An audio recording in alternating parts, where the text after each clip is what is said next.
Hi, this is PARAMEDICOGENISIS. நான் உங்கள் ரியாஸ். இன்றைக்கி நம்ம இந்த வீடியோவில் என்ன பார்க்க போகிறோம் அப்படின்னா ECG வேவ்ஸ் எல்லாம் எப்படி ஃபார்ம் ஆகுது அப்படிங்கிறத பற்றி தான் இன்றைக்கி பார்க்க போகிறோம்.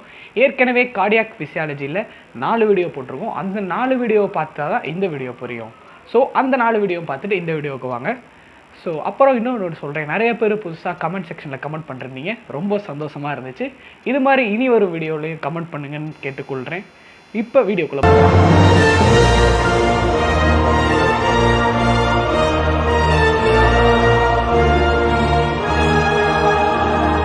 ஸோ ECG வேவ்ஸ் அப்படிங்கிறத நம்ம பார்க்க போகிறோம்.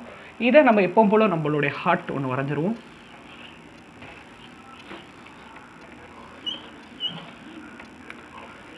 இது ஹார்ட்டில் 4 சேம்பர்.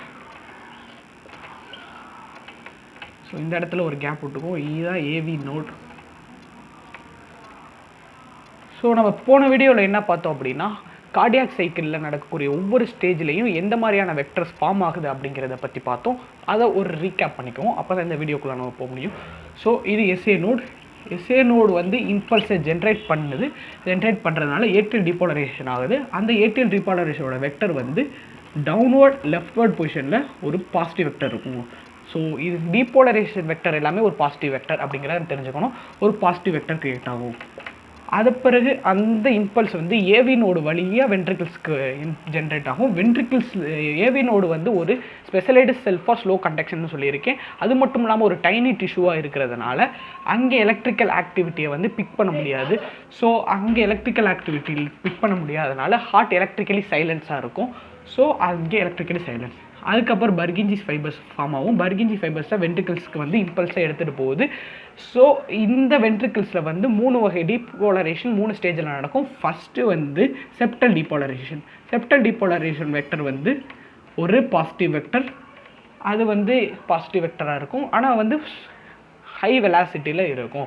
அதுக்கப்புறம் மேஜர் வென்ட்ரிகுலர் டீபோலரைசேஷன் ஒரு பெரிய வெக்டர் ஃபார்ம் ஆகும் ஹை வெலாசிட்டியில். அது ஒரு பாசிட்டிவ் வெக்டர் தான், ஏன்னா டீபோலரைசேஷன் வெக்டர் எல்லாமே பாசிட்டிவ் வெக்டர். அதுக்கப்புறம் வந்து பேசல் டீபோலரைசேஷனில் ஒரு வெக்டர் ஃபார்ம் ஆகும். அது ஒரு பாசிட்டிவ் வெக்டர் ஹை வெலாசிட்டியில் ஃபார்ம் ஆகும். இது வந்து ரைட் அண்ட் அப்வர்ட் டைரக்ஷனில் இருக்கும். செப்டல் டீபோலரைசேஷன் வந்து ரைட் அண்ட் அப்வர்ட் டைரக்ஷன். இந்த மேஜர் வென்ட்ரிகுலர் டீபோலரைசேஷன் மட்டும் லெஃப்ட் அண்டு டவுன்வர்ட் பொசிஷனில் இருக்கும். ஸோ இதுதான் வந்து டீபோலரைசேஷன் மட்டும் இருக்கிற ஒரு எலக்ட்ரிக்கல் ஆக்டிவிட்டி நடக்கிற ஒரு கார்டியாக் சைக்கிளில் நடக்கிற ஒரு எலக்ட்ரிக்கல் ஆக்டிவிட்டி. ஸோ இப்போ இந்த ஹார்ட்டை ஒரு மனுஷனுக்கு வச்சுருவோம். இந்த மனுஷனை அசியூம் பண்ணிக்கோங்க.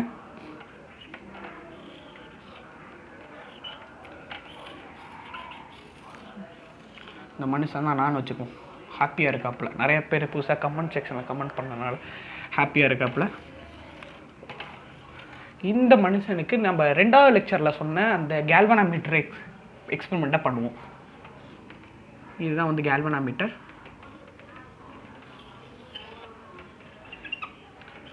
கேல்வனாமீட்டரோட நீடில் கொஞ்சம் வெளியில் வச்சுக்குவோம். இங்கே வந்து ப்ளஸ் சார்ஜ் வந்து லெஃப்ட் லெக்கில் ப்ளஸ் டெர்மினல் வச்சுருவோம். மைனஸை வந்து ரைட் ஆர்மில் வச்சுருக்கோம். லெஃப்ட் லெக்கில் வந்து ப்ளஸ் டெர்மினல், ரைட் ஆர்மில் மைனஸ் அங்கே வச்சுருக்கோம். இது கேல்வனாமீட்டர். மேலே பாசிட்டிவ் கீழே நெகட்டிவ் இருக்கும். இப்போ இதோட ஒரு பேப்பரை நம்ம வந்து கனெக்ட் பண்ணிக்குவோம். ஒரு பெரிய பேப்பரை கனெக்ட் பண்ணிக்குவோம். ஒரு ஸ்டாண்டில் வச்சுக்குவோம். இங்கே ஒரு மோட்டரை ஃபிட் பண்ணிக்குவோம். இந்த மோட்ரு வந்து 25 mm/s இந்த டைரெக்ஷனில் மூவ் ஆகிட்டுருக்கு. இந்த பேப்பர் வந்து இந்த டைரெக்ஷனில் 25 mm/s மூவ் ஆகிட்டுருக்கு அப்படின்னு வச்சுக்கோம். இப்போ என்ன நடக்குது அப்படின்னா, ஹார்ட் வந்து எலக்ட்ரிக்கலி எந்த ஒரு இதுவும் பண்ணலை. ஸோ ஹார்ட்டில் எந்த ஒரு எலக்ட்ரிக்கலி ஆக்டிவிட்டி நடக்காதப்ப கேல்வனாமீட்டரில் என்ன நடக்கும் அப்படின்னா எந்த ஒரு டிஃப்ளெக்ஷனும் இருக்காது. ஸோ அதனால ஹார்ட் வந்து இந்த கேல்வனாமீட்டர் இப்படியும் மூவ் ஆகாது, இப்படியும் மூவ் ஆகாது. ஸோ ஸ்ட்ரெயிட்டாகவே இருக்கும். ஸோ இந்த பேப்பர் இப்படியே மூவ் ஆகிட்டு இருக்கனால இப்படி ஒரு ஸ்ட்ரெயிட் லைன் ஃபார்ம் ஆகும். ஏன் அப்படின்னா ஹார்ட்டில் எந்த ஒரு எலக்ட்ரிக்கல் ஆக்டிவிட்டியும் நடக்கலை. இப்போ சடனாக SA நோட் ஃபயர் பண்ணுது. SA நோட் இம்பல்ஸை ஜென்ரேட் பண்ணுது. அப்படி இம்பல்ஸை ஜென்ரேட் பண்ணுறப்ப ஃபஸ்ட்டு ஏட்ரியல் டீபோலரைசேஷன் நடக்குது. ஏட்ரியல் டீபோலரைசேஷன் ஒரு பாசிட்டிவ் வெக்டர். அந்த பாசிட்டிவ் வெக்டர் பாசிட்டிவ் டெர்மினலை நோக்கி இருக்கிறதுனால positive vector moving towards the positive electrode அப்படின்னா டிஃப்ளெக்ஷன் வில் பி பாசிட்டிவாக இருக்கும். நம்ம 2வது லெக்சரில் சொன்னோம். ஸோ ஒரு பாசிட்டிவ் டிஃப்ளெக்ஷன் இருக்கும். அது எப்படி இருக்குன்னா ஒரு மாட்ரேட் வெலாசிட்டியில் இருக்கும். அதனால் ஒரு போயிட்டு ஒரு மாட்ரேட் வெலாசிட்டியில் வரும். இந்த நீடில் வந்து மேலே போயிட்டு ஒரு கீழே இறங்கும். அப்படி இறங்கும். ஸோ இதை தான் வந்து பி வேவ். இப்போ இவை ஏன் காரணமாக இருக்குன்னு அப்படின்னா ஏட்ரியல் டீபாலரைசேஷனில் நடக்கக்கூடிய வெக்டர் வந்து ஒரு positive vector moving towards the positive எலக்ட்ரோட நோக்கி இருக்குது. இப்போ பி வேவுக்கு அடுத்து வென்ட்ரிக்கிள்ஸ் டீபாலரைஸ் ஆகணும். வென்ட்ரிக்கிள் டீபாலரைசேஷன் ஆகிறதுக்கு ஒரே வழி ஏவி நோடு. ஏவி நோடு ஒரு டைனி டிஷ்யூ, அப்புறம் ஸ்பெஷலைடு செல்ஃபாக ஸ்லோ கண்டக்ஷனாக இருக்கிறதுனால அங்கே நடக்கிற எலக்ட்ரிக்கல் ஆக்டிவிட்டியை இந்த கேல்வானோமீட்டரால் பிக்கப் பண்ண முடியாது. ஸோ அங்கே என்ன நடக்கும் அப்படின்னா கேல்வானோமீட்டரில் எந்த ஒரு டிஃப்ளெக்ஷனும் நடக்காது. ஸோ எந்த ஒரு டிஃப்ளெக்ஷன் நடக்கிறனால ஒரு ஐசோ எலக்ட்ரிக்கல் லைன் உருவாகும். இந்த லைன் பேர் ஐசோ எலக்ட்ரிக்கல் லைன். ஸோ ஒரு நேர்கோடு உருவாயிடுச்சு. இப்போ பர்கிஞ்சி ஃபைபர்ஸ் கீழே வந்துடுச்சு. வென்ட்ரிக்கிள்ஸ்க்கு இம்பல்ஸ் வந்துடுச்சு. வென்ட்ரிக்கிள்ஸ் டீபாலரைசேஷன் 3 ஸ்டேஜில் நடக்கும். ஏற்கனவே சொன்ன மாதிரி ஃபஸ்ட்டு செப்டல் டீபாலரைசேஷன், அடுத்து மேஜர் வென்ட்ரிகுலர் டீபாலரைசேஷன், அடுத்து பேசல் டீபாலரைசேஷன். செப்டல் டீபாலரைசேஷனில் என்ன வெக்டர் உருவாகுது? ஒரு பாசிட்டிவ் வெக்டர் உருவாகுது ஒரு ஹை வெலாசிட்டியில். ஆனால் எந்த எலக்ட்ரோடு நோக்கி இருக்குது அப்படின்னா நெகட்டிவ் எலக்ட்ரோடு. ஏன்னா அது அப்பர் டைரக்ஷனில் இருக்குது. அப்பர் டைரக்ஷனாக negative electrode. So positive vector வந்து நெகட்டிவ் எலக்ட்ரோட நோக்கி இருக்கிறதுனால டிஃப்ளெக்ஷன் வில் பி எப்படி இருக்கும்? நெகட்டிவாக இருக்கும். அதனால் ஒரு நெகட்டிவ் டிஃப்ளெக்ஷன் வருது. இது கொஞ்சம் ஸ்பீடாக வரும். ஏன் அப்படின்னா பர்கினி ஃபைபர்ஸ் ஸ்பெஷலைஸ் செல்ஃபாக ஸ்பீட் கண்டக்ஷன் அப்படின்னு சொல்லியிருக்கனால ஒரு ஸ்பீடாக ஒரு வெக்டர் உருவாகும், ஒரு டிஃப்ளெக்ஷன் உருவாகும். இந்த வேவ் தான் கியூ வேவ். அதன் பிறகு வந்து மேஜர் வென்ட்ரிகுலர் டீபாலரைஸ் ஆகும். இது வந்து ஒரு பெரிய வெக்டர், ஃபாஸ்ட் வெக்டர். இது ஒரு பாசிட்டிவ் வெக்டராக இருக்குது. அதுவும் இல்லாமல் பாசிட்டிவ் எலக்ட்ரோன் நோக்கி இருக்கனால ஒரு டிஃப்ளெக்ஷன் எப்படி இருக்கும்? ஒரு பாசிட்டிவ் டிஃப்ளெக்ஷனாக இருக்கும். அதனால ஒரு பெரிய ஒரு பாசிட்டிவ் வெக்டர் ஒன்று கிரியேட் ஆகும். இதுதான் வந்து ஆர் வேவ். அதன் பிறகு என்ன ஆகுது அப்படின்னா பேசல் டீபாலரைசேஷன். பேசல் டீபாலரைசேஷன் ஒரு positive vector moving towards the negative electrode. So deflection எப்படி இருக்கும்? நெகட்டிவாக தான் இருக்கும். அதுக்கு முன்னாடி என்ன நடக்குது அப்படின்னா டிஃப்ளெக்ஷன் வில் பி நெகட்டிவாக தான் இருக்கும். ஸோ இதுதான் வந்து PQRS வேவ். இப்போ வந்து ஹார்ட் ஃபுல்லாக என்ன ஆகிடுச்சு அப்படின்னா டீபோலரைஸ் ஆகிடுச்சு. நான் அந்த 2வது லெக்சரில் சொல்லியிருப்பேன். ஒரு ஃபுல்லி டீபோலரைஸ்டு செல் இருக்கிறப்ப கேல்வானோமீட்டரில் என்ன இருக்கும் அப்படின்னா எந்த ஒரு டிஃப்ளெக்ஷனும் இருக்காது. ஸோ அதனால் கேல்வானோமீட்டர் அதே நேர்கோட்டில் திருப்பியும் கொஞ்சம் நேரம் இருக்கும். இப்போ டீபோலரைசேஷன் ஃபுல்லாக முடிஞ்சிருச்சு. அடுத்து repolarisation. the last cell will be depolarized will be first cell repolarized. எந்த செல் கடைசியாக டீபோலரைஸ் ஆகுதோ அதுதான் ஃபஸ்ட்டாக ரீபோலரைஸ் ஆகும். ஸோ நம்ம போன லெக்சரில் சொல்லியிருக்கேன் ரீபோலரைசேஷனுடைய கரண்ட் வந்து இந்த டைரக்ஷனில் இருக்கும். அதாவது அப்பர்ட் அண்டு ரைட்வர்ட் டைரக்ஷனில் இருக்கும்.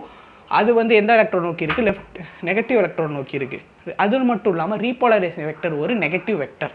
ஏன் அப்படின்னா ரீபோலரைசேஷனில் வெளியில் போன பாசிட்டிவ் சார்ஜ் எல்லாம் வெளில போன நெகட்டிவ் சார்ஜ் எல்லாம் திருப்பி செல்லுக்கு உள்ளே வரும். ஸோ அதனால ஒரு நெகட்டிவ் வெக்டர் ஃபார்ம் ஆகும். அந்த நெகட்டிவ் வெக்டர் வந்து மூவிங் டுவர்ட்ஸ் நெகட்டிவ் எலக்ட்ரோட நோக்கி இருக்கிறனால ரிஃப்ளெக்ஷன் வில் பி பாசிட்டிவாக இருக்கும். அதனால ஒரு பாசிட்டிவ் வெக்டர் உருவாகும். எலமெண்ட்டில் ஒரு பாசிட்டிவ் டிஃப்ளெக்ஷன் இருக்கும். இதுதான் வந்து டி வேவ். இந்த மாதிரி தான் வந்து இசிஜி வேவ்ஸ் வந்து உருவாகுது. ஸோ திருப்பியும் பார்ப்போம். இந்த ஃபஸ்ட்டு ஹார்ட் எந்த ஒரு எலக்ட்ரிக்கல் ஆக்டிவிட்டி நடக்காதனால ஒரு ஐசோ எலக்ட்ரிக்கல் லைன் வந்து உருவாகுது. அடுத்து பி வேவ் வந்து உருவாகுது. பி வேவ் எப்படி உருவாகுது அப்படின்னா ஹார்ட்டில் வந்து ஒரு மாட்ரேட் வெலாசிட்டியில் டவுன்வர்ட் அண்ட் லெஃப்ட்வர்ட் பொசிஷனில் ஒரு பாசிட்டிவ் வெக்டர் கிரியேட் ஆகிறனால வருது. அதுக்கப்புறம் ஒரு iso electrical line. Iso electrical line ஏன் உருவாகுது அப்படின்னா ஏவி நோடில் வந்து கரண்ட் இருக்கனால அங்கே ஹார்ட் எலக்ட்ரிக்கலி சைலண்ட்டாக இருக்கனால அங்கே உருவாகுது. அடுத்து கியூ வேவ். கியூ வேவ் வந்து எதனால் உருவாகுது அப்படின்னா செப்டல் டீபோலரைசேஷன்.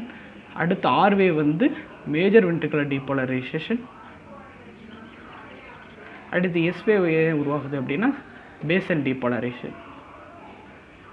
அடுத்து இந்த டி வேவ் வந்து ரீபோலரைசிங் வெக்டர். இப்படி ஒரு நெகட்டிவ் வெக்டர் உருவாகுது. இது எல்லாமே என்னன்னா ஒரு பாசிட்டிவ் வெக்டர், இது மட்டும் negative vector because of repolarization vector. So இது மாதிரி தான் வந்து இசிஜி வேவ்ஸ் ஃபார்ம் ஆகுது. இசிஜி வேவ்ஸ் இந்த ஒரு காரணத்தினால தான் இசிஜி வேவ்ஸ் ஃபார்ம் ஆகுது. ஸோ இன்றைக்கி நம்ம இந்த வீடியோவில் வந்து இசிஜி வேவ்ஸ் எப்படி ஃபார்ம் ஆகுது அப்படிங்கிறத பற்றி பார்த்தோம். இது மாதிரி இன்னொரு வீடியோவில் சந்திக்கிறேன். அது வரைக்கும் உங்களிடம் விடைபெறுபவன் உங்கள் ஜே ரியாஸ் கான். இது பாராமெடிகோஜெனிசிஸ்.